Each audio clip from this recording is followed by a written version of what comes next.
안녕하세요. 수다이스입니다. 자, 오늘 제가 여러분과 함께 살펴볼 내용은 2026학년도 서울지역대학부설 영재교육원 설명회 온라인으로 진행하고 있는 설명회입니다. 예, 저는 수다쌤이고요. 안쌤 영재교육연구소에서 일하고 있고, 에듀포인트에서 나가서 강의도 하고 있고, 그 다음에 영재교육원 대비 교재 여러 가지 썼어요. 그래서 영재교육원 준비하시는 어머님들께서는 제 교재 한 권씩은 다 보지 않으셨을까 싶은데요.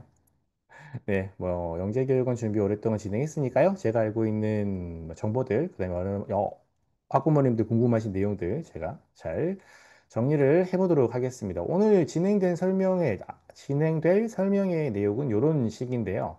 제가 처음에 이제 준비할 때는 이런 식으로 준비해야지라고 했다가 2번과 3번을 제가 합했어요. 그러니까 뭐냐면 영재 교육기관별로 모집 요강을 쭉 살펴본 다음에 그 다음 또다시 영재 교육기관별로 대비 방법을 알아보니까 영재 교육기관의 모집 요강을 보고 한참 있다가 그 영재 교육기관의 대비 방법을 알게 되니까 좀 효율적이지 않은 것 같아서 이걸 한 번에 합쳤습니다. 그러니까 한 영재 교육기관의 모집 요강을 살펴보고 대비 방법까지 쭉 다 확인한 다음에 다음 영재 교육 모드로 넘어가는 이런 방법으로 진행을 할 거예요. 그래서 여러분께서 지금 관심을 가지고 보고 계시는 영재교육원이 있으실 텐데요. 제가 빠르게 정리를 해서 중요한 내용만, 핵심들만 짚어서 여러분에게 설명을 드릴 거고, 설명을 하다가 여러분께서 궁금하신 내용을 채팅창에 알려주시면 제가 그때그때 바로바로 확인을 해서 답변을 드리도록 하겠습니다. 자, 먼저 영재교육원을 준비하는 학생들, 학부모님들께서 가장 궁금해하시는 내용들 이거부터 한번 설명을 해볼게요. 자, 영재란 타고나는 것일까요? 만들어지는 것일까요? 이렇게 제가 항상 질문을 드립니다. 예, 우리 친구들이 영재교육원에 지원한다라고 하면 내가 지원해도 될까? 누가 영재교육원에 가는 거지? 뭐 이런 것들을 이제 생각하게 되는데 영재교육원 한번 지원해 볼까? 우리 친구들에게도 이제 영재교육원 한번 지원해 볼래? 그러면은 제가요? 이렇게 생각하는 친구들이 많이 있어서요. 어머님들께서도 이런 것들에 대한 내용을 좀 한번 고민해 보시면 어떨까? 영재는 타고난 걸까요? 만들어지는 걸까요? 그러면 1번 영재는 타고나는 겁니다. 2번 만들어지는 겁니다. 자, 여러분께서 생각하시는 정답을 채팅창에 적어주세요. 제가 평소에도 학생들과 수업할 때 이런 식으로 하거든요. 네, 뭐 설명회 때도 자주 이렇게 하고요. 항상 여쭤봅니다. 영재란 타고나는 건가요? 아니면 만들어지는 건가요? 여러분 생각은 어떠세요? 1번, 2번 다요. 둘 다요. 아, 그쵸. 그죠. 우리 친구들도 보통 그렇게 이야기를 합니다. 둘 다인 것 같습니다. 만들어지는 거다, 타고나는 거다. 다른 뭐 학부모님께서는 어떻게 생각하세요? 뭐 각자 다들 생각이 있으시겠죠. 제 생각을 좀 말씀드리면 영재는 타고나는 것이라고 저는 생각합니다. 영재. 영재는 그 나이 또래 학생들에 비해서 어떤 특정한 분야에 뛰어난 능력이나 재능이 있는 사람을 영재라고 보통 이야기를 하거든요. 근데 타고나는 거예요. 어릴 때, 그 나이 때에 타고나는 녀석들이 영재인 것 같아요. 제가 봤을 때는. 영재는 제가 항상 뭐 늘 말씀드리지만 그거 혜태 같은 존재예요. 혜태. 있다고 하는데 본 적은 없어요. 어딘가에 있다고 하는데 본 적이 없어요. 그런 식으로 이제 잘 안 보이죠. 우리 주변에는 잘 없습니다. 이미 어디 가서 공부하고 있고 있더라도 숨어 있을 거예요. 주변에 영재 아는 친구도 있으세요? 만들어지는 친구, 만들어지기가 쉽지 않아요. 우리가 뭐 친구들 교육을 통해서, 학습을 통해서 영재를 만들 수 있을까요? 진짜 이 영재라고 하는 것에 부합하는 친구들을 만드는 것은 불가능하죠. 영재는 영재이고, 그러면 영재교육원에 가는 친구, 영재교육원에는 누가 가는 걸까요? 영재교육원에 영재가 가는 걸까요? 라고 생각을 해본다면 좀 달라요. 영재교육원에 가는 학생을 영재라고 하지 않고 우리는 영재교육 대상자라고 합니다. 영재교육 대상자라고 이렇게 따로 이름을 붙여놨어요. 그래서 이 영재교육 대상자는 누구냐? 재능이 뛰어난 사람으로 타고난 잠재력을 개발하기 위해 특별한 교육을 필요로 하는 자라고 정의를 해놨어요. 이렇게 영재 교육을 하기 위해서 누구에게 영재 교육을 할 것인가 이런 것들을 이제 처음에 정해야 되니까 이런 것들을 다 정리해 놨거든요. 그래서 요거는 이제 우리가 후천적이라고 하면 좀 그렇고, 우리가 학습을 통해서 만들어낼 수 있습니다. 그러니까 영재로서 평가받는 부분이 무엇이냐, 어떤 부분이 영재인 걸로 평가가 될 것이냐, 이런 것들을 알고 어떤 유형의 문제가 영재를 평가하는데 출제가 되느냐, 이런 것들을 미리 접해보고 알고 있으면 충분히 영재교육 대상자가 될 수가 있죠. 그렇기 때문에 영재교육원에 들어가는 것은 충분히 가능하다. 이렇게 생각을 해볼 수 있습니다. 또 한 가지 이제 오늘 아침에도 전화가 와가지고 말씀을 드리면 전화가 와서 지금 너무 늦은 것 같은데 지금부터 준비해서도 가능할까요? 이렇게 문의를 하시는 학부모님들께서 계신데요. 사실 영재교육원을 1년 내내 준비하는 친구들이 잘 없죠. 1년 내내 준비한다고 해도 그 준비가 효율적일 수가 없습니다. 1년 동안 하는 준비가 효율적이기가 힘들죠. 그죠? 나오는 문제만 뽑아서 풀어 본다면 그걸 1년 내내 할 필요는 없을 것 같아요. 어, 그러니까 뭐 그것과 관련된 뭐 모든 내용을 이제 학생의 전체적인 어떤 실력 향상을 위해서 진행을 한다면은 계속 할 수도 있지만, 보통은 이제 영재교육원 모집 요강이 발표될 이쯤부터 시작을 해서 이제 영재교육을 준비하는 것이 대부분이기 때문에, 짧은 기간을 얼마만큼 효율적으로 활용하느냐가 영재교육원 합격에 굉장히 중요한 부분이다라고 저는 생각을 하거든요.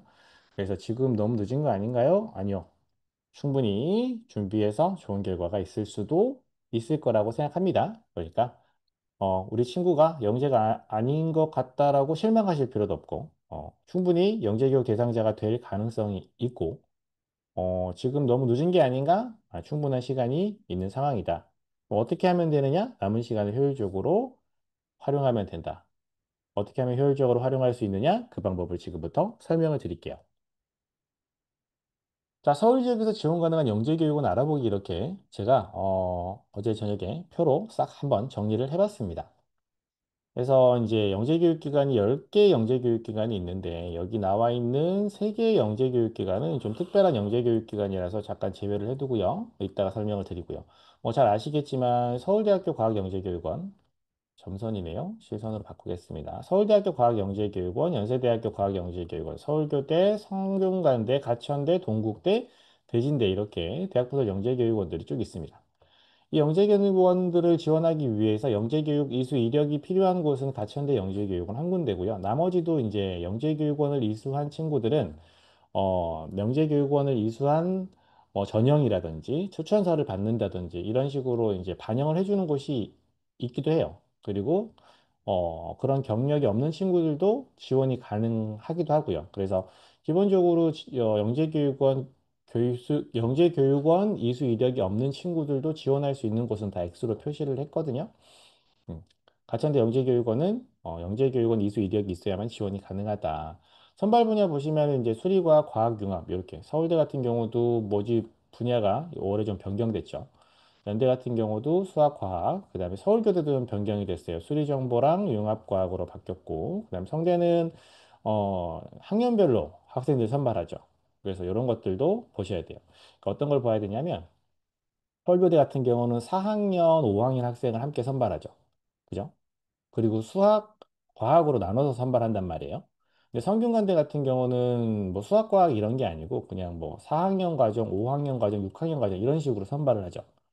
학년별로 학생들이 경쟁을 한단 말이죠. 얘는 4, 5학년이 함께 경쟁을 해야 되고요. 그런 것들을 봤을 때, 우리 아이는 수학이나 과학 어느 분야에 뚜렷하게 어떤 과목을 둘 다 좋아한다.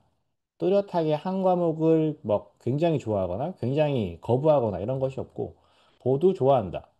그리고 뭐 학년 선행이 좀 많이 되어 있지 않아서 같은 학년 학생들끼리만 경쟁하고 싶다. 그러면 성균관대 쪽이 더 유리할 수도 있겠죠. 이런 식으로 선발 분야와 선발 학년 이런 것들을 고려해가지고 어떤 영재교육원을 지원해야 될지 생각을 해볼 수 있습니다. 가천대 같은 경우는 초등과정은 융합과정으로 진행이 되고요. 중등과정은 이제 뭐 수학, 물리, 화학, 생물, 뭐 의학 뭐 이런 식으로 나눠져서 진행이 됩니다. 동국대 역시 마찬가지, 대진대 역시도 마찬가지입니다. 그래서 이렇게 융합과정으로 진행되는 영재교육원과 수학과학으로 나눠서 진행되는 영재교육원 이렇게 구분을 해서 어느 영재교육원을 지원할 것인가 생각을 해보시면 되고, 아까 제가 전에 수업이란다. 설명회 전에 일찍 접속하신 분들을 대상으로 혹시 노원구, 서대문구, 도봉구에 살고 계신 분 계신가요? 이렇게 여쭤봤었죠. 여쭤본 이유가 노원구에서는 한국과학기술대학교 노원영재교육원이라고 해서 노원구에 살고 있는 초등학교 6학년 학생들만 지원할 수 있는 영재교육원이 운영되고 있어요. 서대문구 역시도 마찬가지. 이화여대 서대문 영재교육원 수학과학 해놨는데 여기는 다른 분야들도 많았던 것 같아요. 뭐 미술도 있고 글쓰기, 문학도 있었던 것 같고요. 이런 영재교육원을 운영을 하고 있습니다. 서대문구 학생들만 지원할 수 있어요. 그러면 서대문구에 있는 친구들은 다른 영재교육원들도 지원 가능하고 이화여대 서대문 영재교육원도 지원이 가능합니다. 그래서 이런 식으로 함께 중복 지원을 하거나 다른 영재교육원보다는 조금 영재교육원 경쟁률이 낮겠죠. 그러니까 더 영재교육원 합격에 수월할 수 있다. 도봉구에 있는 덕상여대 도봉영재교육원이 있는데 아직 내년 모집 요강이 발표가 되지는 않았어요. 곧 발표될 것으로 보이는데 여기도 초등학교 6학년, 중학교 1학년을 선발해서 중등과정을 진행하고 있습니다. 어, 이렇게 운영을 하고 있습니다. 중등과정이 아니고 중등과정이죠. 이 반이 나누어져 있었던 것 같은데 이따가 같이 한번 살펴보도록 할게요. 그래서 마지막에 나오는 이 세 가지 특별한 영재교육원이 있고 나머지는 이제 누구든 어디서든 지원할 수 있는 영재교육원이 있습니다. 좀 변화된 사항은 뒤쪽에 제가 정리해 놨으니까 한번 살펴보실게요. 서울대학교 과학영재교육원이 과거에는 수리, 그다음에 정보, 수학, 수리 정보, 수리 정보, 수리라고 하지 말고 수학이라고 할까요? 뭐 이름이 조금 다를 수도 있는데 수학, 정보, 과학 이런 식으로 구분돼서 선발하다가 얘네들을 이제 묶었어요. 묶어가지고 과학은 이제 물화생지 4개가 있겠죠. 이렇게 묶어가지고 어, 모집을 합니다. 그래서 수학이랑 정보, 그러니까 수리과학은 다 수학과 관련된 문제로만 학생들을 선발하고요. 과학융합은 과학에 관련된 문제들로만 학생들을 선발해요. 그래서 수리과학, 수리정보과정이 수리과학으로 이제 묶였는데, 어, 어떤 문제가 나오느냐, 어떤 유형의 문제가 나오느냐, 뭐 과학 문제가 나오냐, 수학 문제가 나오냐, 이런 것들 궁금해 하실 수 있을 것 같아서 이렇게 말씀을 드리고, 서울교대 같은 경우도 이제 중등 심화 과정이 없어졌어요. 그 다음에 중등 심화 과정 대신에 초등 심화 과정의 모집 인원을 더 늘렸죠. 그래서 영재교육원 전체로 봤을 때는 모집 인원의 변화는 없는데, 뭐 중등 과정 다 없애고 초등 수학, 초등 과학 이렇게 나눠가지고 전체 영재교육 인원을 구성하고 모집 인원을 이렇게 구성하고 있습니다. 서울교대 소프트웨어 영재교육원이 있었는데 신입생을 이제 더 이상 선발하지 않아요. 모집 요강이 나온 거는 이제 심화 과정이고 심화 과정은 지난해 이제 기본 과정에서 넘어오는 친구들 중에 이제 결혼이 생기는 부분에 대해서 몇 명만 선발하는 것만 올해 선발을 하기로 했거든요. 그래서 소프트웨어 영재교육원이 이제 올해부터 기본 과정 신입생을 모집하지 않는다. 그죠. 몇 년 전부터 이제 한양대 소프트웨어 영재교육원도 신입생 모집이 중단됐죠. 뭐 이런 것들을 보면은 정보 관련된 영재교육원의 어떤 학생들의 선발이 점점 줄어들고 있는 그런 경향도 한번 생각을 해볼 수 있습니다. 연세대학교 과학영재교육원, 과천대학교 과학영재교육원, 동국대학교 과학영재교육원은 서울 경기 지역을 대상으로 영재교육 대상자를 모집합니다. 뭐 이건 충분히 예상됐었어요. 연세대학교 같은 경우는 작년에 서울 지역과 그다음에 작년에는 경기 일부 지역, 뭐 안양, 광명, 뭐 일산 이쪽이었나요? 이 경기도 몇 개 지역에 학생들만 지원할 수 있도록 했었거든요. 그래서 올해는 아마 경기 지역을 대상으로 선발을 할 것이다라고 예상할 수 있었습니다. 그래서 확장이 됐고요.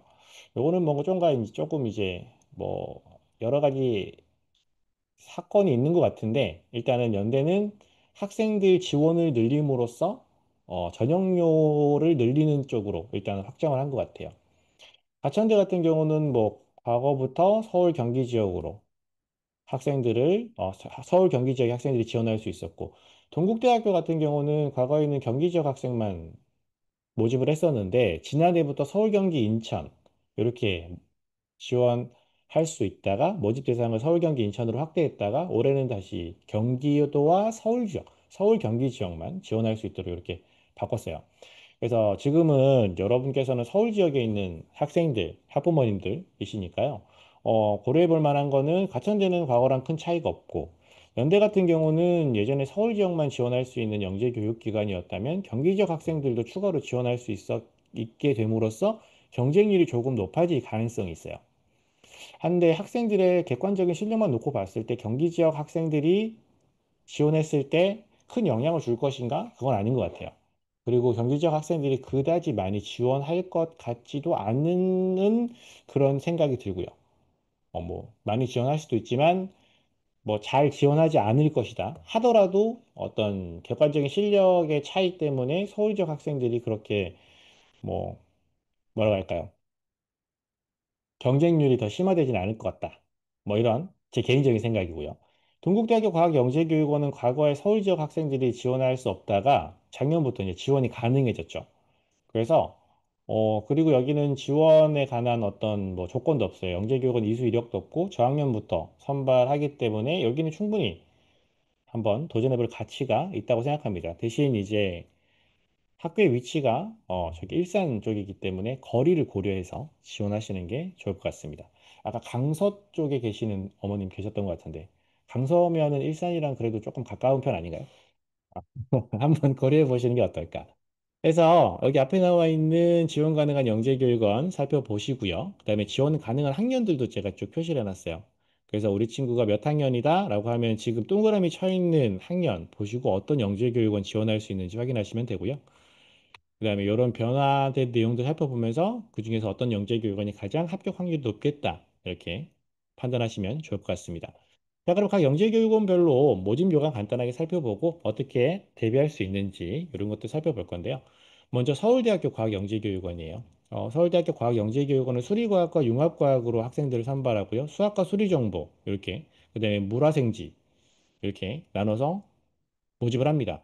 보시면 수리과학 분야는 수리 정보 두 개 세부 분야에서 지원하고 싶은 분야를 순서대로 1, 2지망으로 선택하시오라고 했잖아요. 이거는 같은 문제로 평가한다는 거예요. 과학도 예전부터 그랬고요. 그렇기 때문에 수리과학을 지원하면 수학만, 과학융합을 지원하면 과학 문제만 나올 것이다. 이렇게 생각하시면 되고요. 서울 소재 초등학교 6학년, 중학교 1학년, 현재 올해 6학년, 중학교 1학년이니까 내년에는 모두 중학생이겠죠. 그래서 중등과정만 운영이 된다라고 생각하시면 됩니다. 전형 과정은 일단 시험 보고 면접 대상자가 되면 서류 제출하고 추천서 입력받고 심층 면접 이렇게 진행되죠.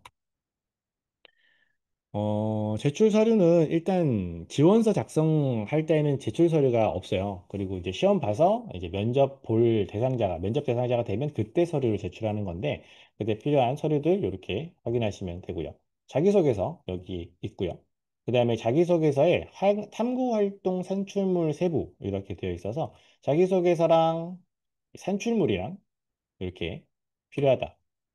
과정을 조금 더 뭐 살펴보면 지원서 접수하고 1차 전형에서 시험을 본 다음에 면접 대상자가 되면 그때 자기소개서와 탐구활동 산출물 추천서를 입력하게 되고 심층 면접을 봐서 최종 합격자가 될 겁니다.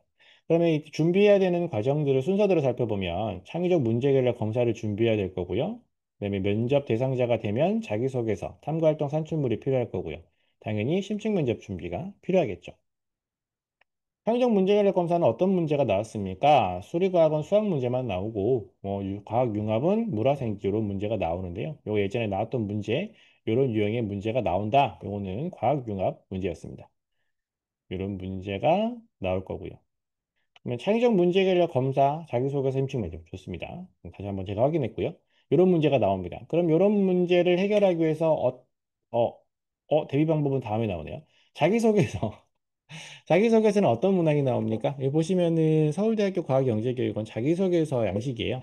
1번부터 6번까지 문항들이 쭉 있고 이 문항에 대한 답변을 뭐 700자, 1200자, 600자, 300자 이렇게 이내로 작성하시면 됩니다. 입력하는 걸 거예요.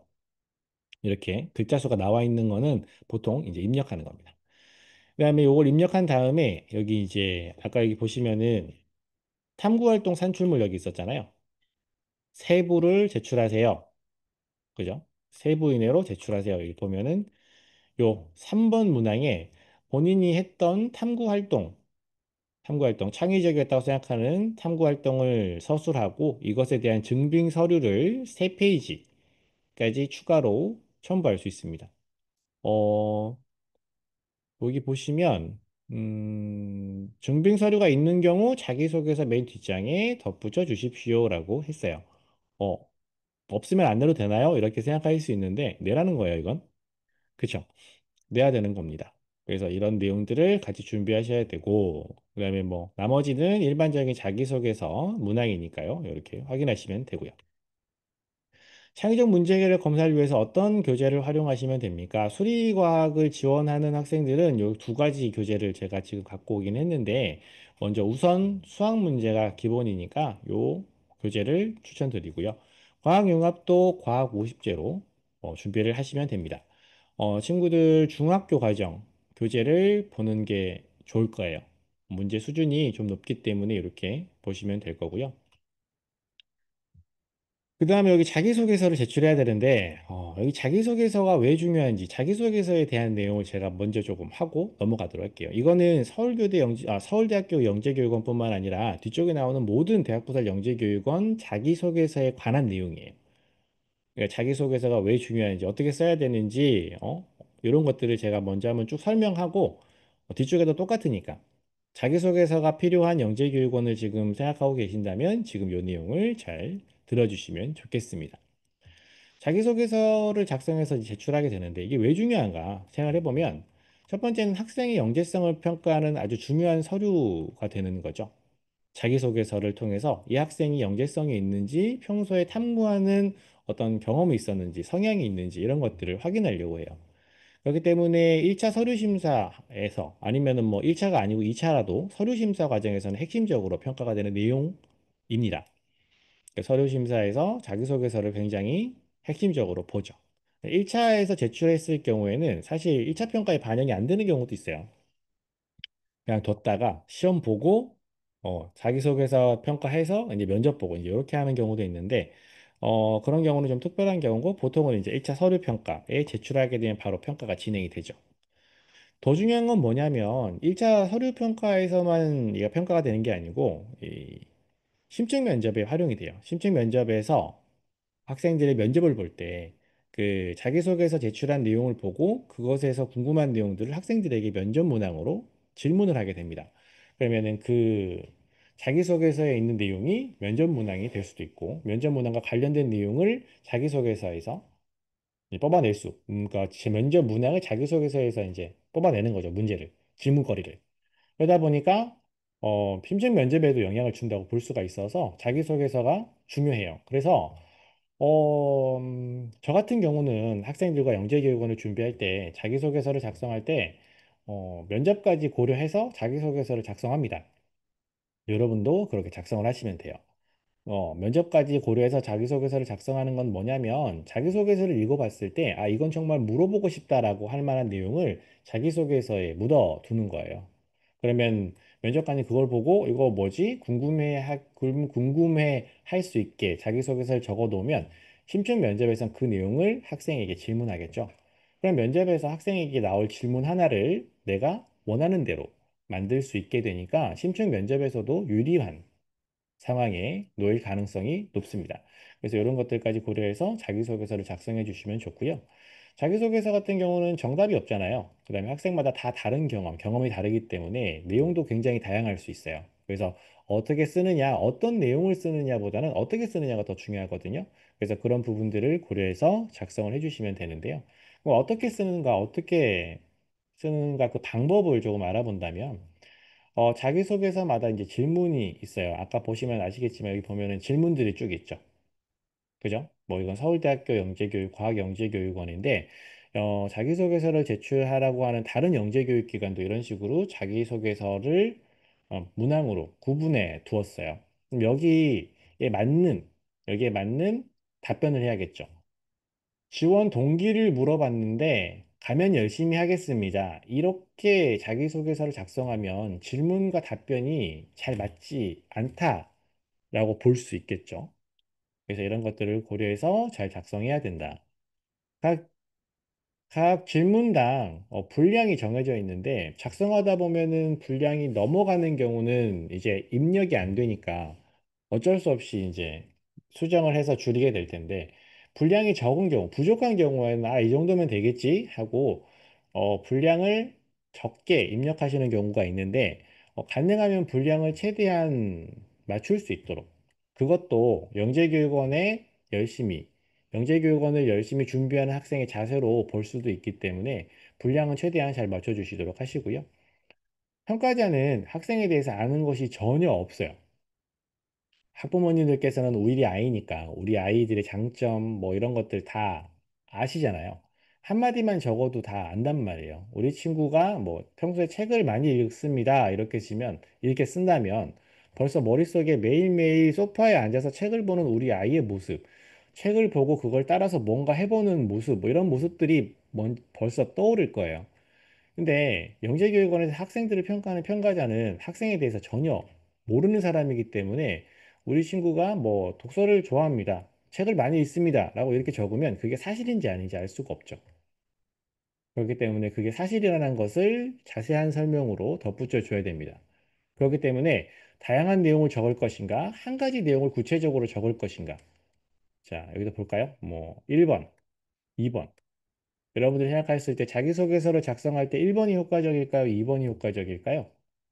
아까도 이렇게 여쭤봤는데 별로 반응이 좋지 않았는데. 다시 한번 여쭤봅니다. 1번, 2번 어떤 게 더 좋을 것 같습니까? 아, 좋습니다. 아까보다 참여도가 2배 늘었습니다. 네, 맞습니다. 다양한 내용을 적어서 이것저것 뭐 이야기를 하기보다는 한 가지 내용을 구체적으로 적어서 일반화 시켜주는 게 중요합니다. 우리 아이는 이것도 잘하고 저는 이것도 잘하고 이것도 잘하고 이것도 잘하고 이것도 잘합니다가 아니라 저는 이런 상황에서 이거를 해결하기 위해서 어떻게 하고 어떻게까지 했습니다라고 이야기해주면 저 친구는 저 상황에서 저렇게 행동했으니 다른 경우에서도 그렇게 행동하겠구나라고 일반화 시켜주는 게 효과적이에요. 그래서 한 가지 내용을 구체적으로 작성하는 것이 효과적이다. 그렇죠? 어떤 내용을 적느냐보다 어떻게 적느냐가 중요하다. 그래서 그런 내용이 조금 힘들다, 어렵다, 익숙하지 않다. 그러면은 이제 제가 진행하는 특강이 있으니까 자기소개서 특강이 있으니까요. 자기소개서 특강을 통해서 구체적인 방법을 알아볼 수도 있고 뭐 첨삭이나 이런 것도 받을 수 있으니까 활용해 보시면 되고요. 서울대학교 과학영재교육원 입시 컨설팅 프로그램이 있는데 이거는 이제 시험 보고 나서 면접 전에 서류 준비할 때 저랑 같이 준비하는 그런 과정이에요. 그래서 이제 자기소개서뿐만 아니라 아까 창의적인 탐구 증빙 자료를 제출해야 될 때, 이 내용이 영재적인 자료로 어, 적절한가? 뭐 이런 것들 어떻게 구성하면 좋은지 뭐 이런 것들을 저랑 같이 고민해 보는 그런 프로그램이 준비되어 있습니다. 그래서 영재교육원 준비하시다가 어떻게 해야 되지? 어려운데 요 내용을 떠올리시면 됩니다. 그다음에 뭐 면접 대상자가 됐어요. 그러면 심층 면접 대상자가 됐으면 면접에 대해서 기본적인 내용을 확인을 하고 그다음에 면접에서 잘 나오는 문제들을 확인을 해서 면접을 잘 보는 학생이 될 수 있겠죠. 그런데 이거는 이제 일반적인 내용이고 학생이 제출한 자기소개서가 있고 산출물이 있어요. 그러면 각 학생별로 다른 질문이 나올 수 있겠죠. 아까 말씀드렸잖아요. 자기소개서는 심층 면접의 자료로 활용된다. 그래서 또 평소에 어떤 뭐 면접이라든지 이런 것들을 자주 본 그런 경험이 없는 친구들, 대부분 그런 경험이 많이 없잖아요. 그러니까 그런 경험이 없어서 실제로 면접이 좀 걱정된다. 그런 경우에는 이제 온라인 모의 면접이 준비되어 있으니까 저랑 일정을 정해가지고 지금 여러분과 제가 만나는 것처럼 이렇게 인터넷으로 모의 면접을 진행할 수 있습니다. 지금 요 심층 면접에 관한 내용은 서울대학교 영재교육원뿐만 아니라 다른 대학부설 영재교육원도 다 똑같이 해당이 되는 내용이거든요. 그 뒤쪽에 다 제가 이렇게 한 페이지씩 넣어두었는데, 그때는 지금처럼 이렇게 자세히 설명하진 않겠습니다. 어, 그래서 가끔 보면은 이제 실전 모의 면접을 진행합니다라고 하면 만나서 면접을 했으면 하시는 어머님들도 계시거든요. 그러면은 뭐 그것도 괜찮기는 한데 이렇게 온라인으로 하면 모의 면접을 진행한 내용을 녹화를 해요. 그래서 제가 모의 면접 끝나고 나서 이제 녹화된 영상을 보내드리면 학생이 어떤 부분이 부족한지, 학생의 답변을 제가 어떻게 수정했는지, 어떤 질문이 나올지, 너에게 나올 만한 자기소개서에서 이제 나올 만한 질문들, 산출물에서 나올 만한 너만의 질문은 무엇인지 이런 것들을 제가 지금 이렇게 화면으로 막 이야기를 할 거거든요. 그러니까 실제로 만나서 하면은 이것을 학생이 한 번 듣고 잊어버릴 수도 있는데 온라인으로 진행하면 그것이 계속 남아서 반복적으로 활용할 수 있으니까 오며가며 시간도 절약하고 온라인으로 모의 면접을 진행하니까 훨씬 더 효과적이더라고요. 그래서 온라인 모의 면접을 진행하는 프로그램도 있다. 활용하시면 요거는 뭐 면접 합격 확률이 한 4배 정도 높아지는 것 같아요. 아니 뭐 모의 면접 하고 나니까 대부분 다들 합격하더라고요. 그래서 이런 거 참고해 주시면 됩니다. 이렇게 해서 서울대학교 과학영재교육원을 가지고 일단 전반적인 내용을 한번 살펴봤고요. 뒤쪽에 나오는 대학부설 영재교육원들 계속 이어가도록 할게요. 이번에는 연세대학교 과학영재교육원입니다. 이 같은 경우는 수학심화과정, 과학심화과정 이렇게 있고 사사과정은 또 별도니까 뭐 관심 있으신 분들께서는 한번 확인해 보시면 되고 저는 이제 심화과정을 중심으로 설명을 드리고 있습니다. 수학심화, 과학심화 이렇게 되어 있고 지원 자격 서울, 경기 소재의 초등학교 6학년, 중학교 1학년 학생들이 지원 가능합니다. 1차 전형으로 영재성 및 창의성 검사, 시험을 보고요. 그 다음에 서류 제출하고 면접을 봅니다. 그래서 서울대랑 굉장히 유사한 방식으로 학생들을 선발하죠. 보시면 전형 일자 날짜도 같이 보시면 좋을 것 같은데 연대랑 서울대랑 같이 중복 지원이 가능하냐 뭐 이런 것들을 확인하기 위해서는 날짜를 같이 확인해 주시는 게 좋아요. 영재성 검사 지필평가 일정은 같나요? 다른가요? 네, 아까 서울대학교 영재교육원 지필평가 일정이 있을 건데요. 9월 27일. 그런데 얘도 9월 20일. 그래서 연세대학교와 서울대학교 1차 전형 지필평가 일정이 겹치지 않기 때문에 둘 다 지원 가능하죠.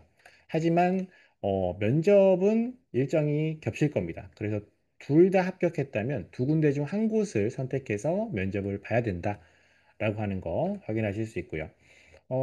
입학 지원서 제출하고 그다음에 2차 전형 면접 대상자가 됐을 때 자기소개서를 제출하게 됩니다. 연세대학교는 자기소개서 제출하고 예전에는 이제 증빙서류라고 해가지고 산출부도 냈었는데 요즘은 그냥 자기소개서만 제출하고 있어요. 영재성 및 창의성 검사 해서 시험 보고 면접 대상자가 되면 자기소개서 제출, 그 다음에 심층 면접 이렇게 진행이 되죠. 자기소개서 양식은 창의성 검사부터 볼게요. 영재성 및 창의성 검사 이런 문제가 나왔다. 요 수학 문제, 요거는 물화생지, 과학심화 문제인데 뭐 이런 문제가 나오고요. 이런 문제가 나옵니다. 이거 좀 잘렸는데? 잘렸나요? 잘렸죠? 네, 이렇게 볼게요. 다른 문제들도 더 있고 한데 요거는 참고하시라고 이런 문제들을 보여드립니다. 이런 문제가 영재성 및 창의성 검사에 출제가 되었습니다.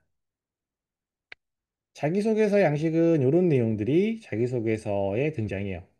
자신의 수학과 과학적인 능력 관련해서 어떤 능력이 있는지 예를 들어서 쓰라. 장점과 약점, 뭐 이 장점과 약점, 그 다음에 이 장점과 약점이 영재교육원 혹은 자기네 어떤 학습에 어떤 영향을 주는지 이런 것들 쓰게 되어 있고요. 흥미를 가지고 있는 수학적인 과학적인 문제, 그리고 뭐 탐구해보고 싶은 내용 이런 것들 쓰게 되고요. 앞으로 하고 싶은 해결해보고 싶은 장래 희망과 관련이 있는 내용이겠죠. 이런 내용들을 자기소개서에 작성하도록 하고 있습니다. 자기소개서를 어떻게 작성해야 될까요? 뭐 이런 것들은 제가 앞에서 설명드렸으니까 더 이상 설명하지 않겠습니다. 그럼 영재성 및 창의성 검사는 어떻게 준비해야 됩니까? 기출문제풀이 강의가 지금 준비되고 있습니다. 그래서 연세대학교 영재교육원, 과학영재교육원 기출문제 강의 교재 이제 신청하실 수 있고요. 앞에 마찬가지로 수학심화와 과학심화 각각 50제 준비하시면 될 거예요. 기출문제풀이 강의보다는 뭐 일반 교재로 하고 싶다? 뭐 그럼 요 교재들로 진행하시면 되고, 연대 같은 경우도 중학교 과정으로 보시는 게 좋겠습니다. 수준으로 봤을 때는 이 정도 준비하시는 게 맞아요. 그리고 기출문제는 3회, 3개년 기출문제 지금 준비가 되고 있거든요. 그래서 교재도 준비가 되고 있고 강의도 준비가 되고 있어서 신청하실 수 있으실 겁니다. 그래서 만약에 연대 생각하고 계신다 라고 하시면 기출문제 보면서 어떤 유형의 문제가 어떤 수준으로 나왔는지, 이것도 기출문제 좀 보면 어떤 문제들이 나오는지 이게 좀 약간 또 감이 와요. 그래서 그런 식으로 활용하시면 된다. 자기소개서는 뭐 제가 진행하는 자기소개서 특강 활용하시면 되고요. 면접 역시 아까와 마찬가지입니다. 일반적인 면접에 관한 내용도 있고 그다음에 모의 면접 진행해서 면접 준비를 하실 수 있어요. 이렇게 연세대학교 과학영재교육원 준비하실 수 있고요. 서울교대 과학영재교육원 같은 경우는 수리정보, 융합과학 이렇게 해서 80명, 80명 중등과정 없이 이제 초등학교 4, 5학년만 선발하도록 되어 있습니다. 서울 소재의 초등학교 4학년, 5학년 학생이 지원 가능한데요. 작년 경쟁률을 살펴보면 작년에는 초등융합과정, 중등융합과정 이렇게 초등융합과정, 중등융합과정 이렇게 나눠서 선발했거든요. 초등융합과정에 수학 심화, 정보 심화, 과학 심화가 있었고 중등융합 과정에 수리 정보 심화가 있었어요. 근데 이쪽에서도 여기 보시면 얘네들이 다 합친 인원이 588명이고 얘네만 합친 한 명이 589명이죠. 같죠? 그죠? 같아가지고 얘네들을 다 하나로 합쳐버린 거예요. 초등 수학으로 합쳐버린 거죠. 초등 심화 과정에 수리 정보 과정을 합쳐버린 거고 얘는 이제 초등 융합과학 과정으로 원래 있던 대로 이렇게 한 거예요.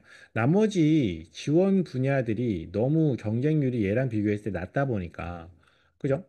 정보심화 같은 경우는 사실 지원해 볼 만하잖아요. 그쵸? 다른 영재 교육, 뭐 다른 분야랑 비교해 봤을 때 경쟁률이 낮아서 이런 것들을 이제 조금 조절하기 위해서 중등 과정은 더 이상 모집하지 않고 초등 과정도 수학과 과학 두 분야로 나누어서 모집을 하는 것이다라고 볼 수 있어요. 요거는 작년 경쟁률이니까 참고하시고요.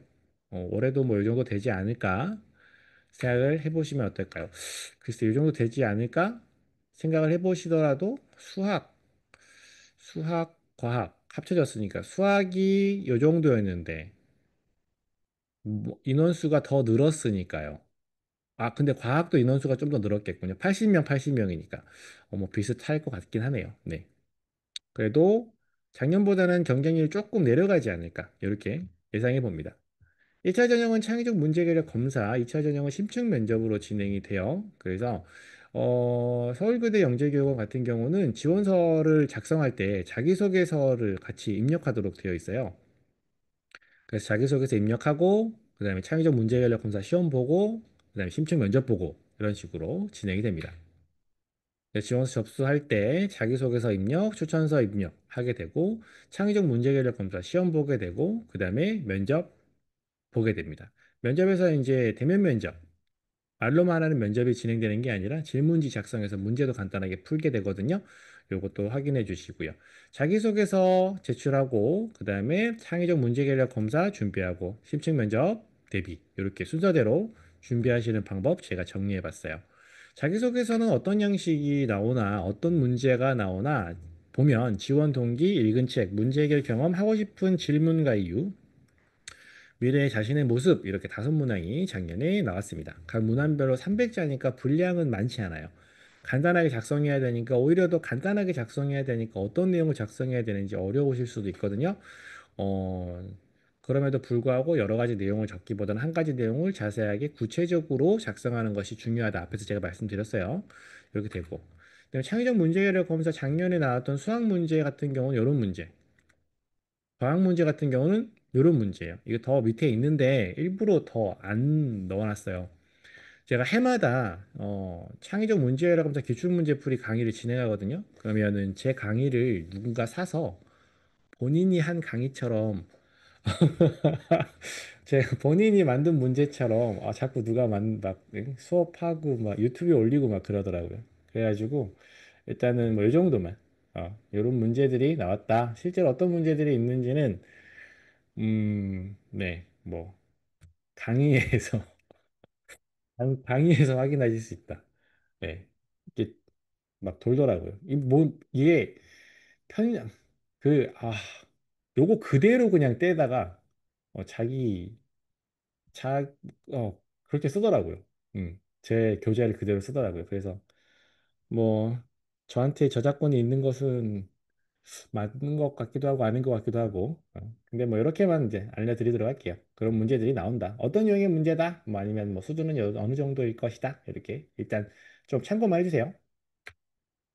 자기소개서는 뭐 자기소개서 특강이 있으니까 그다음에 지원서 입력할 때 자기소개서 문항이 일단 확인이 될 테니까 작성할 때 어떤 내용을 작성해야 되는지 강의 듣고 뭐 첨삭 받아서 입력하시면 될 겁니다. 이런 식으로 자기소개서 특강 활용하시면 될 것 같고요.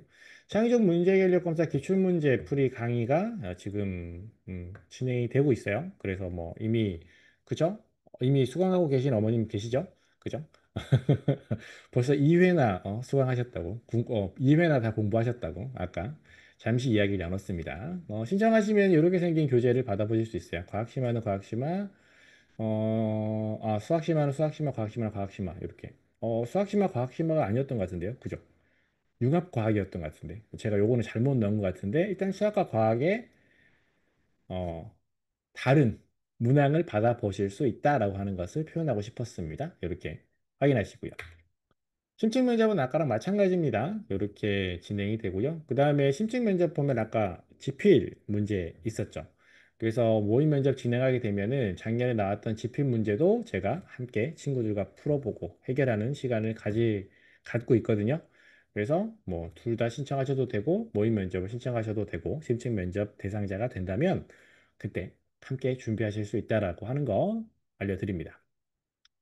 자, 이번에는 성균관대학교 영재교육원이에요. 아파에서 보는 거랑 다르죠? 여기는 과학영재교육원인데, 얘는 그냥 영재교육원이에요.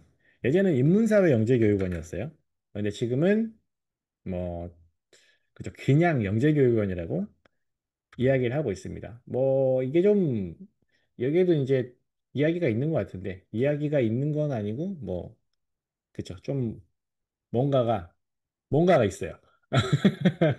여기는 이제 서울시교육청인가 하고요. 나머지는 이제 과학기술정보통신부인가 하고 뭐 이런 차이점이 좀 있습니다. 그래서 운영하는 방법은 크게 다르지 않죠. 여기서는 이제 앞에서는 여기는 뭐 수학과 과학으로 나누어서 학년 구분 없이 초등과정, 중등과정 이런 식으로 선발했다면 여기서는 이제 융합과정으로 학년별로 선발을 하고 있습니다. 그래서 각 학년별로 어떤 주제가 메인 주제인지 이거는 이제 영재교육 홈페이지에 가시면 어떤 과정을 학생이 이제 듣게 되면 이제 몇 학년이냐에 따라서 1년 동안 메인 테마로 공부하게 되는 내용이 무엇인지도 확인하실 수 있으실 겁니다. 서울 소재의 3학년에서부터 5학년 학생, 현재 3학년부터 5학년, 내년 4에서 6학년, 4, 6학년 친구들이 지원할 수 있는 영재교육원이에요. 앞에서 봤던 영재교육원들이 지필평가가 다 있었다면 우리 성균관대학교 영재교육원은 지필평가가 따로 없어요. 1단계 전형에서 그냥 서류평가만 진행하고 2단계에서 다면평가 해서 에세이 작성하고 대면 면접 보고 이런 식으로 학생들을 선발하고 있습니다. 그래서 뭐 이런 것도 생각해 볼 수 있죠. 우리 친구가 지필평가에 좀 약해요. 지필평가 준비가 많이 안 돼 있어요. 그러면은 성균관대학교 영재교육원을 생각해 볼 수 있는데 성균관대학교 영재교육원에서 효과적으로 그러니까 합격 확률을 높이기 위해서는 자기소개서에 여기도 산출물을 함께 제출하게 되어 있거든요. 그러니까 우리 친구가 지필평가에 강점이 있는지 아니면은 산출물이 강점이 있는지 이런 것들을 고려해서 지필평가에 강점이 있다라고 하면 산출물 제출하지 않는 서울교대를 지원하는 게 맞고요. 반대로 우리 친구가 지필평가 좀 약해요. 하지만 뭐 활동을 많이 하거나 영재교육원에 다니는 이력이 있거나 뭔가 탐구를 해서 뭐 발명품이 있거나 이럴 경우에는 지필평가 보지 않고 산출물로 학생을 선발하는 성균관대학교 영재교육원이 더 유리할 수 있습니다.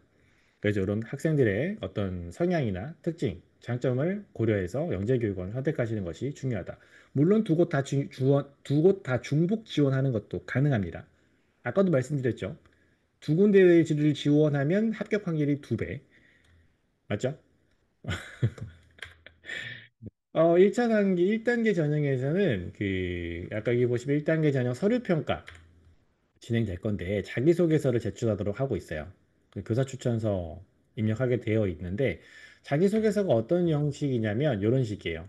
자기소개서, 자기소개 문항들이 쭉 있고 5번에 창의적 문제 해결 경험이라고 해놓고 그 내용을 쭉 구체적으로 작성한 다음에 그것에 대한 결과를 5번 문항을 여기다가 최대 3장까지 첨부하도록 되어 있어요.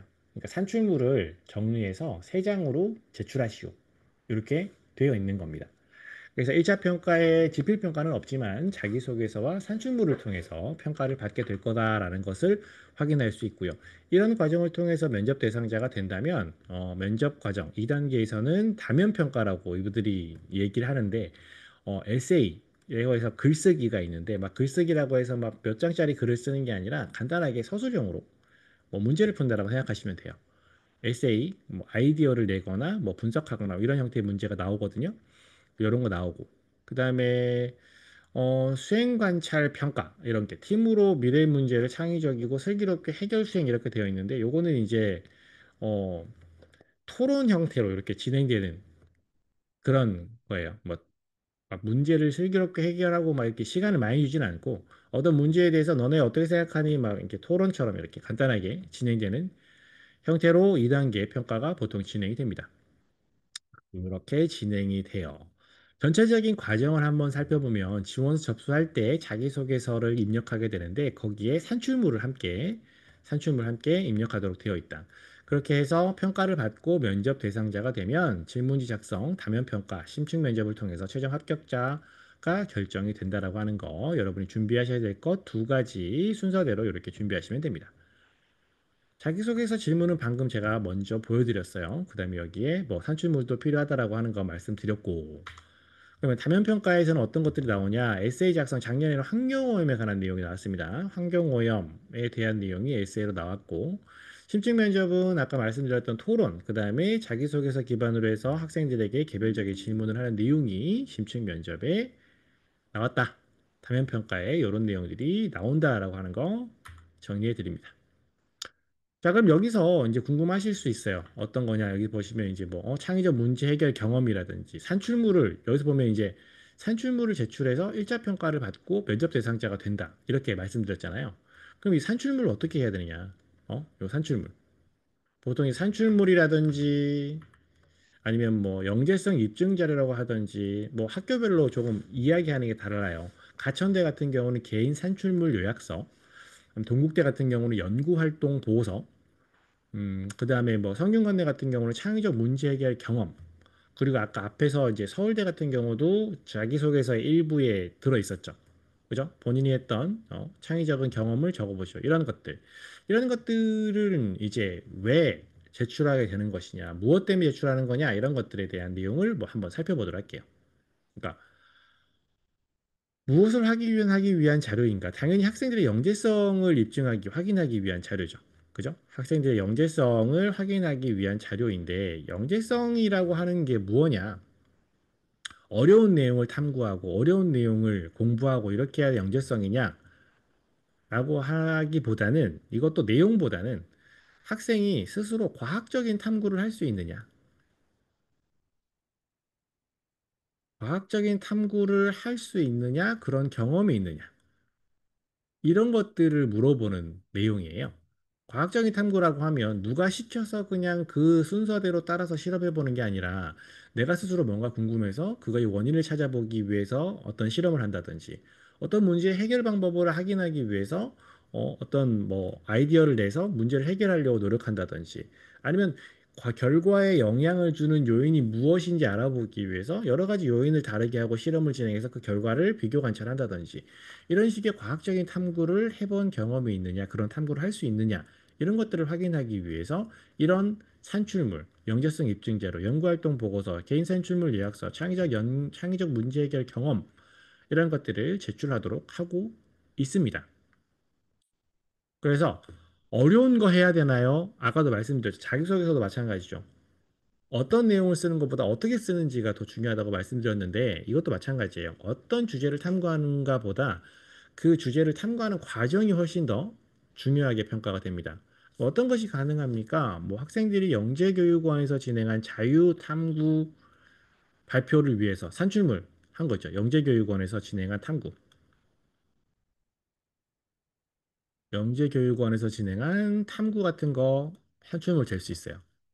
그다음에 뭐 학생들이 스스로 뭐 실험한 거, 실험하는 거라고 그러면은 좀 그렇고, 구체적으로 뭐 전람회 준비한 거, 과학 전람회 준비했다, 발명품 경진대회 준비했다, 뭐 이런 것들 다 가능하죠. 그다음에 뭐 학생이 뭐 공부했어요. 독서해서 그거에 관한 내용들, 스스로 뭐 공부한 내용도 가능해요. 이런 것들 다 가능합니다.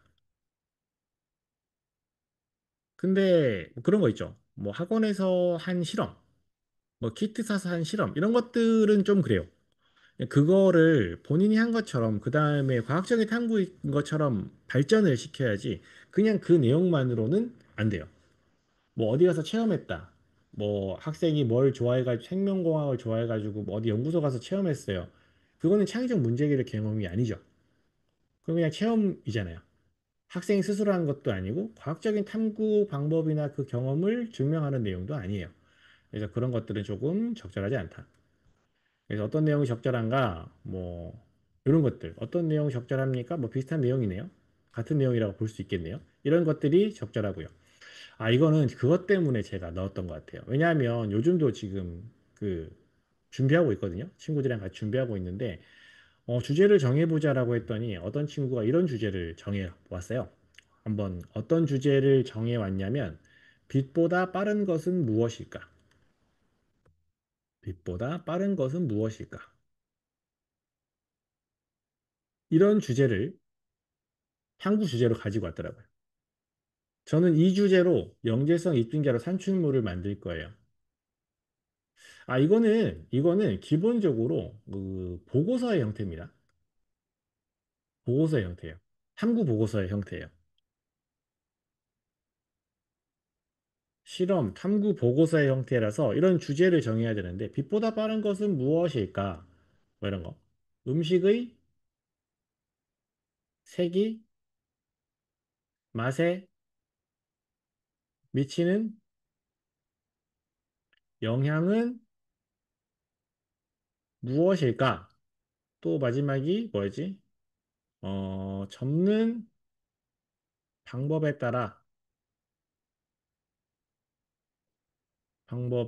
따라 종이 비행기 비행 거리가 어떻게 달라질까?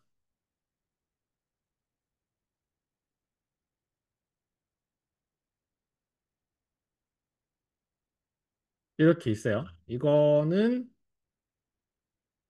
1, 2, 3번까지 할 수 있겠네요. 이게 1번, 이게 2번. 이걸 먼저 바꿔야겠네요. 겹쳐서요. 자, 1, 2, 3번이라고 했을 때 여러분이 생각했을 때 그래도 그나마 가장 적절하다고 생각되는 탐구 주제, 과학적인 탐구 주제 어떤 것이 적절한 것 같습니까? 어떤 내용이 적절할까? 좋아요. 이거를 하려고 제가 이걸 했네요. 1, 2, 3 이렇게 있어요. 어떤 내용이 1, 2, 3번 중에 여러분 어떤 내용이 적절합니까? 적절하다고 생각하십니까? 아, 이거와 관련된 내용을 해보신 적이 있으세요? 그렇죠. 우리 친구들이. 아, 이것도, 일단은, 요거부터 1, 2, 3번 중에 어떤 내용이 가장 적절한 탐구 주제, 산출물로서 가치가 있는 것이라고 생각하세요?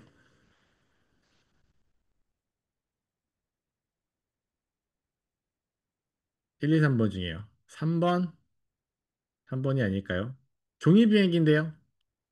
고작 종이 비행기로 합격할 수 있겠습니까? 종이 비행기를 무시한 것은 아닙니다. 예, 오해는 하지 말아 주시고요. 음. 탐구 주제로 적절한 것은 그래도 그나마 3번입니다. 빛보다 빠른 것은 어떻게 찾을 겁니까? 이게 과학적인 탐구 주제가 된가요? 되나요? 이게 빛보다 빠른 것을 찾는 과정이 우리 학생들이 할 수 있는 과정인가요? 어렵죠. 음식의 색이 맛에 미치는 영향, 음식의 색깔과 맛에 미치는 영향, 이것도 저는 적절하지 않다고 친구에게 첨삭을 해서 보내줬습니다. 맛에 미치는 영향, 맛있다, 맛없다, 이거는 객관적인 것으로 정하기가 되게 어렵죠. 음식의 맛을 볼 때 맛에 미치는 영향이 또 다른 것들이 다 다양하잖아요. 그러니까 뭐 온도라든지 뭐 그때 상황이라든지 그런 음식이 다 똑같고 색만 다르게 만드는 것도 굉장히 어렵죠. 그러니까 그런 과학적인 탐구를 진행할 때 통제 변인과 조작 변인 그거에 따른 결과 차이, 종속 변인 이런 것들을 학생들이 알고 있느냐 확인할 수 있냐는 거예요. 접는 방법에 따라 종이 비행기의 비행 거리 차이는이라고 하는 거 이건 그래도 뭐에 따라서 접는 방법을 다르게 하면 비행 거리가 차이가 나는데 어떻게 접느냐에 따라 그 결과를 확인할 수 있죠. 근데 이거 같은 경우도 그냥 요걸로 해서 안 돼요. 진짜 막 손으로 던지고 이렇게 하면 안 되죠. 정확하게 실험을 설계해야 됩니다. 음, 그런 것들을 고려한다면 나머지 내용들보다 3번 내용이 훨씬 더 적절한 탐구 주제로 볼 수 있겠다. 그래서 가능한 것은 이런 것들이 가능한데 뭐 일반적인 실험이나 체험이나 뭐 이런 것들로는 조금 어렵고 그런 것들은 이제 어떤 탐구를 하기 위한 동기 정도로 활용하는 것이 적절하다. 이렇게 알려드리겠습니다. 그래서 뭐 이런 산출물이나 영재성 입증 자료, 창의적 문제 해결 경험, 연구활동 보고서, 개인 산출물 요약서 이런 것들이 필요하다. 그럴 경우에는 제가 진행하는 영재교육원별 컨설팅 프로그램이 있거든요. 거기에서는 제가 직접 이 주제를 여러분께 드리지는 않고 여러분이 가지고 계신 내용이 적절한지 이제 확인해 드리거나 요것을 이런 식으로 발전시키세요. 이렇게 하시면 됩니다. 아까처럼 이렇게 학생이 몇 가지 주제를 적어가지고 오면 이건 안 된다, 이건 안 된다, 이건 된다, 이건 이렇게 해라. 이런 식으로 제가 이제 컨설팅을 해드리는 프로그램이 있고, 여러분이 이제 학생들이 스스로 이제, 주제 잡기가 어렵다. 어떻게 이제 보고서를 써야 하는지 모르겠다라고 하면 이런 자유탐구 특강 강의가 준비되어 있으니까 참고해서, 산출물을 만들어낼 수 있습니다. 그래서 성균관대학교 과학영재교육원을 대비하는 방법 자기소개서 특강이 있고요. 그다음에 입시 컨설팅 프로그램이 있어서 여기 자기소개서 특강이 포함되어 있어요. 그래서 이거 둘 다 만약에 신청하신다면 둘 다 신청하실 필요는 없고 얘만 신청하시면은 이제 창의적 문제 해결 경험에 대한 내용을 제가 첨삭해 드리진 않고 요거 신청하시면 둘 다 제가 해드리고 이런 식으로 지금 각 학교별로 프로그램이 준비되어서 진행되고 있다. 다면평가, 성균관대학교 같은 경우는 다면평가 에세이 나왔던 거 제가 포함해가지고 별도의 심층 면접 대비 강의 진행을 하고 있고요. 요거는 이제 동영상 강의로 보내드리는 거예요. 요것도 모의 면접도 매년 진행하고 있으니까 이건 앞에서 계속 말씀드렸으니까 간단하게 넘어갈게요. 가천대학교 과학영재교육원입니다. 초등심화, 중등심화 과정으로 진행이 되어서 초등학교 3학년부터 시작해서 초등학교 6학년까지 지원이 가능하죠. 서울 경기 지역의 학생이 지원 가능한데 가천대 영재교육원 같은 경우는 특별한 내용이 있죠. 경제교육 이수자만 지원이 가능합니다. 영재교육원을 다녔거나 영재교육원을 다니지 않았더라도 본인들의 브릿지 과정을 이수했거나 그래서 되게 운영 잘하죠. 가천대가. 그죠? 어, 전형료도 많이 받고 브릿지 과정 운영에서 브릿지 과정으로도 아주 좋은 모델의 영재 교육 운영이 아닌가 이렇게 생각이 됩니다. 그리고 이제 구체적으로 이 디테일하게 분야도 잘 정해가 나눠가지고 영재 교육도 잘 진행이 되고 있어요. 다니는 친구들도 만족도가 나쁘지 않더라고요. 그래서 한번 생각해 보시는 어머님들께서는 어떤 식으로 선발이 진행되느냐. 서류 심사 진행하고 난 다음에 면접으로 진행이 돼요. 앞에 성균관대랑 비슷하죠. 그래서 만약에 중복 지원을 한다? 그럼 성균관대랑 가천대를 함께 지원하면 이 약간 겹치니까 요게 좀 효율적이라고 볼 수 있어요. 산출물 요약서 제출하고요. 그 다음에 이제 나머지 필수적으로 요걸 제출하고 나머지 이제 영재교육 이수했던 이력이 있는 것들을 또 제출해야 지원이 가능합니다. 정리해보면 자기소개서와 산출물 요약서 제출한 다음에 마지막에 2차 전형으로 면접 대상자가 되면 수행과제 사전 질문지 작성, 심층 면접 이런 식으로 평가가 진행이 됩니다. 따로 지필평가가 없고 면접에서 지필평가에 준하는 간단한 작성을 필요로 한다. 1차 평가에서는 자기소개서랑 산출물로만 진행을 한다. 특별한 거는 2차 전형에서 심층 면접에 본인이 제출한 산출물 요약서 발표가 있어요. 그래가지고 막 친구들이 발표 잘하겠다고 막 큰 판에다가 막 바리바리 싸가지고 막 그렇게까지 막 이렇게까지 얘기하면 안 되나? 아, 아니, 그렇게 할 수도 있죠. 네, 할 수도 있습니다. 저는 반대하고요. 그냥 그렇게까지. 전 내용이 더 중요하다고 보니까요. 그렇게까지 해서, 열심히 준비했구나. 뭐, 이렇게 보여지는 것도 있을 수 있겠지만, 내용이 더 중요하지 않나. 이렇게 생각해 봅니다. 아무튼, 상충을 요약서를 심층 면접에 발표하게 합니다.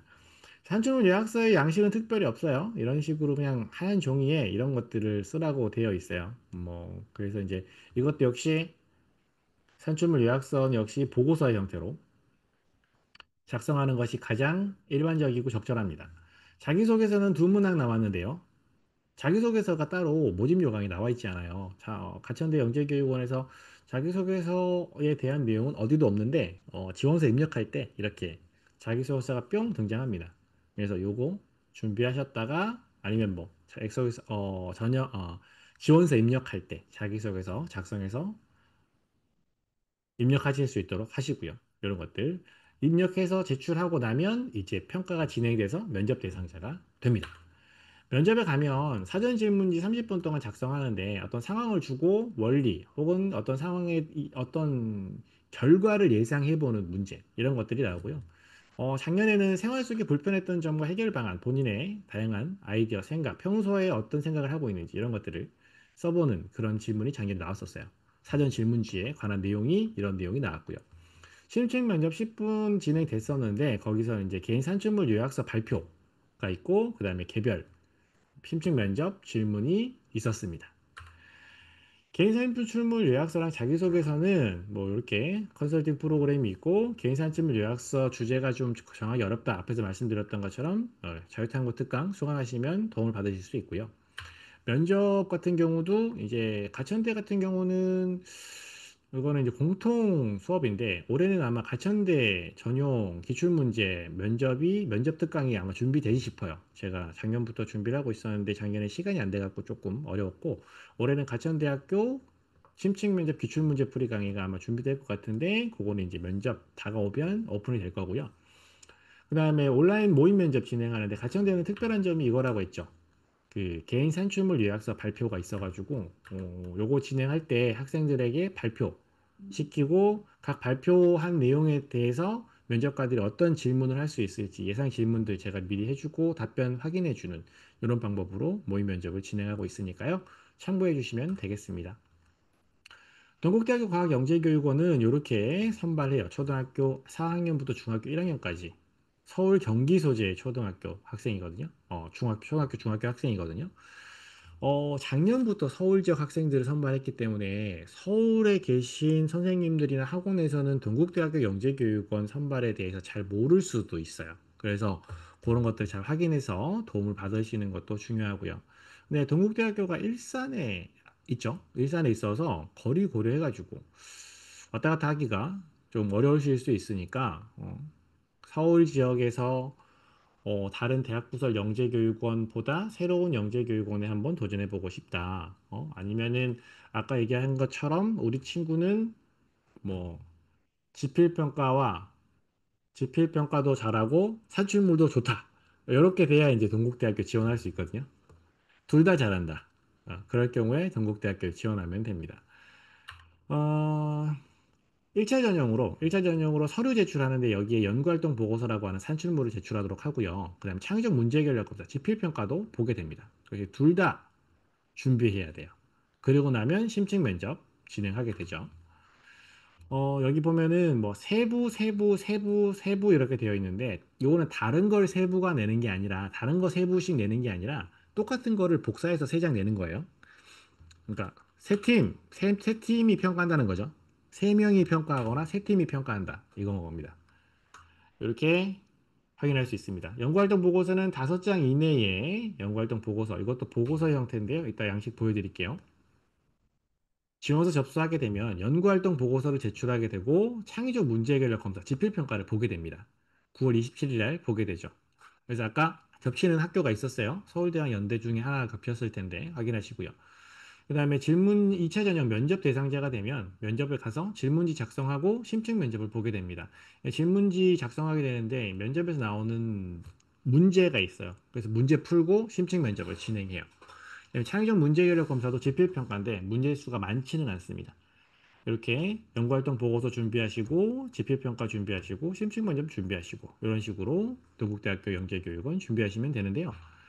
뭐 자기소개서는 없어요, 여기는. 자기소개서는 없는데 이거 잘못 넣었네요. 제가 이거 잘못 들어갔습니다. 대진대학교 영재교육원 하다가 이거 잘못 끌려 들어간 것 같습니다.